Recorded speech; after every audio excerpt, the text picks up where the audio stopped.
Well, this frustrated Robertson County grandmother calls Fox 17 News after she says the state shorted her grandchildren up to $4,500 in food benefits. Now, two of this woman's three grandchildren have significant disabilities. She says the Tennessee Department of Human Services failed to notify her of a new sign-up process. She says they sent her text alerts for somebody else, and they are still denying her the money. Well, Fox 17's Kelly Avellino investigates what went wrong, and now she's asking the state for answers. You ready?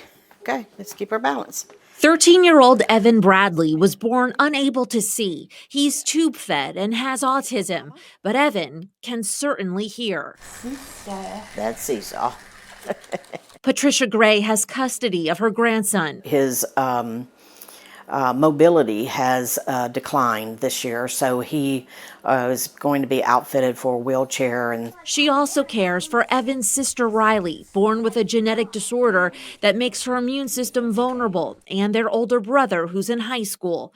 Patricia's income to feed these three children, her retirement, and Evan and Riley's disability checks. And I essentially retired to be able to take care of the grandkids, which comes with a challenging grocery bill. We spend approximately $900 to $1,000 a month on food. Pandemic electronic benefits, which are still being given out, have helped families like Patricia's. She believes she would have received up to $4,500 this last round. That would feed my household for 4 or 5 months. But even though her grandkids are registered on the Department of Human Services online portal and Patricia signed up for email and text alerts, she says she somehow missed a new application step. Now, did you have to do an application process previously? No, there was never an application process. Patricia says she never got an email or text notifying her of the PEBT application window for virtual students. One day I get up and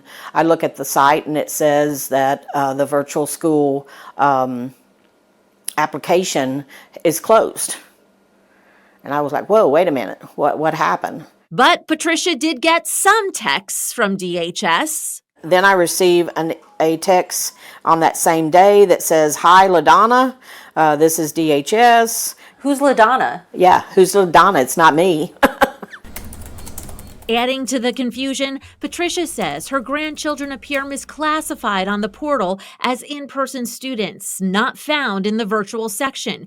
That would impact their applications and deadlines. Very frustrated. After spending hours on the phone, Patricia was told she can't file a reconsideration request because she never technically filled out an application. That means zero benefits.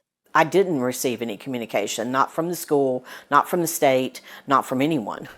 Now, I went straight to the Department of Human Services and asked why an additional application step, why Patricia was never notified, why her kids were not classified as virtual, and why she's receiving texts for LaDonna.